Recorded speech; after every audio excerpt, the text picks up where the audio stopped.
What's going on, motherfuckers? Welcome to episode 6, Project Specimen. We are 10 weeks out from meet day. We're gonna be doing some bench press today. Started with a new coach, Coach 2. Shout out Kodiak Barbell. But I'm excited to see where this powerlifting journey is gonna take us. Today we got 2 sets of long pause bench press, 2 sets of license press. Let's see how that goes. Bench has always been a weak lift for me, so it's time to actually eat some food and see this thing grow. I have a feeling with me eating food, some sick powerlifting programming, we're gonna see some crazy gains over the next couple weeks. So let's get right fucking into it. This might be a warm-up, or it might be a top set. Honestly, I have no idea.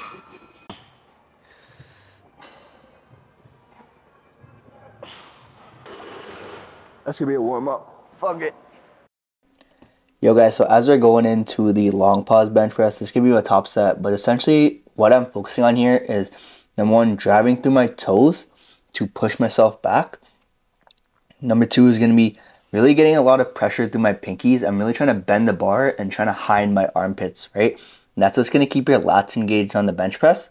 So I have a tendency to kind of flare out, and what coach told me to do is really think about bending that bar and keeping everything nice and locked in, especially with the elbows, because we don't want that external rotation. And that's been really key here as you kind of watch this set and go through. My elbows are pretty stable and tucked in, and then he just wants me to explode at the bottom of every rep. Ideally for like a 3-second pause. That's the point of a long pause, because during a comp you're gonna have to touch on your chest and then explode off of. So that's been really key. That's one of the biggest things I focus on during the set.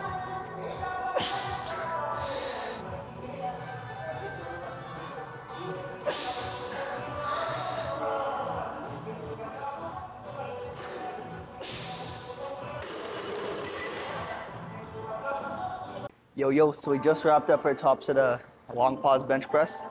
Next up we got Larson press. Larson press is essentially when you don't have your feet on the ground. Feet are like, you're like planking essentially. I've never done this before, seen it online. Only reason I haven't done this before is because honestly I thought it was too weak to do it. Didn't think I'd benefit from being able to do it if I wasn't able to bench 2 plates. That's just the mental block out of my head.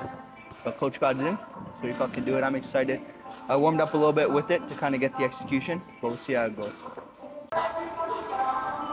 So because the Larson press was a movement I've never really done before, this is really new. I really wanted just to get the technique down. With this one, you're just essentially taking out the leg drive part and really emphasizing the arch in your bench press, right? So biggest cue Stu gave to me on this one is keep that chest up, keep it nice and flared. You want to think about bringing that chest up toward the bar as it comes down. And then especially at the bottom position, it didn't do too much of a great job here, but trying to be light on the chest with the bar. I'm trying to think about touching just my t-shirt, and that's going to allow me to build those soft pauses and soft tempos.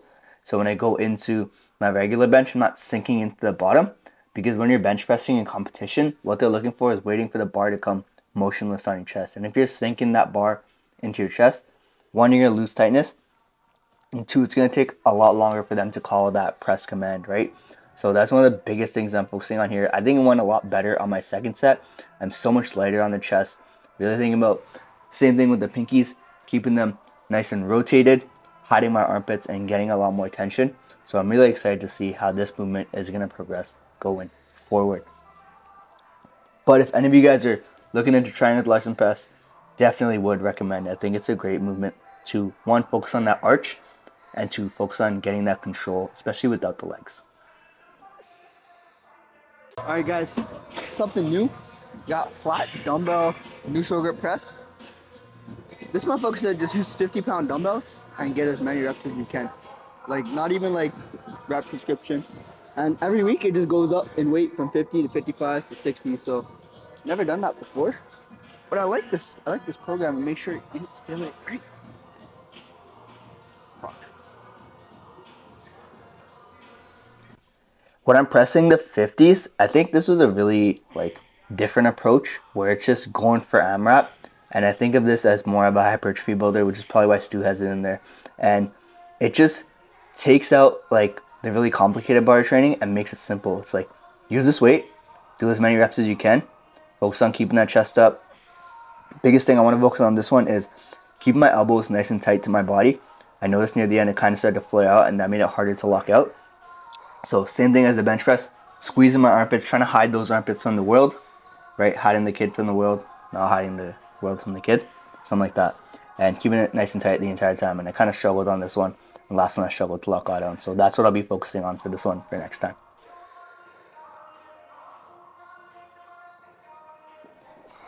And then bare bones, super simple. I've never done this much volume before, but superset of rows and lat pull down, 4 sets, back to back, like 90 seconds rest. One of the things that Stu has done with the programming is when we're doing weight, he says work up to the top 15 reps over 4 sets instead of doing straight sets. That's going to be a very interesting approach because I usually go a lot heavier than I'm supposed to. So working up to a weight is not something I'm used to. So I had to sort of cut back the weight on the latter few sets. So that's just something I'm going to be focusing on going forward, is to start a little bit lighter, work my way up to a heavier set. With the lat pull down, also, you gotta stay a little bit more vertical and really think about keeping my shoulders back, similar to what I would do in a bench press. And that's gonna provide a lot more carryover in terms of getting that lat development for the bench press, right? And then finally, just to wrap up with some arms, percent is spider curls with the dumbbells. I've never personally played around with this movement in a block, so I'm excited to have it in there. But juicy squeeze, especially in that shortened position, because your arms are out in front of you. And then we're supersetting that with dumbbell skull crushers. Trying to get this one down between our eyebrows and our forehead is what he said, is what I'm going to do for next time. That's going to allow me to, one, use a little bit more weight, and two, have a lot more carryover to my bench press, which is where I'm going to need my triceps, right? So usually I bring it way back behind my head. Don't have to do that. I'm going to be bringing it to my forehead. That's going to allow me to, one, have more mechanical tension on my triceps, and two, just have more carryover and staying nice and tight the entire time, right? Especially as I'm coming way back, I'm not going to have that tension in the lats where I need it. So that was the workout. Hope you guys enjoyed, and I will catch you guys after the workout. What's going on, guys? We are back. It is officially the next day. I was way too tired yesterday to finish the fucking outro of that video. I ate the sushi, watched the end of the Leafs game, and just went right to bed. But essentially, we are officially 10 weeks out from the meet, and I think the biggest thing that's kind of clicking right now is that this shit is actually happening. I'm going to have to get a singlet. I'm going to have to get some like deadlift shoe thingies, because you can't squat without shoes on meet day. And I'm just really excited for the process, right?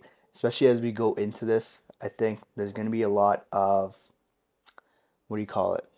I don't know, nerves. I'm a little bit like, I don't want to say I'm scared, but I'm definitely a little bit nervous in terms of kind of going about this prep. There's no expectations I'm kind of setting for myself. I just want to go in, see what type of numbers we can hit. Obviously, getting a chance to eat more food is going to help since I've been on this cup for such a long time. But I'm excited. Hope you guys enjoy this episode. And let me know what else you want me to see, what else you want me to talk about. Until then, take it easy.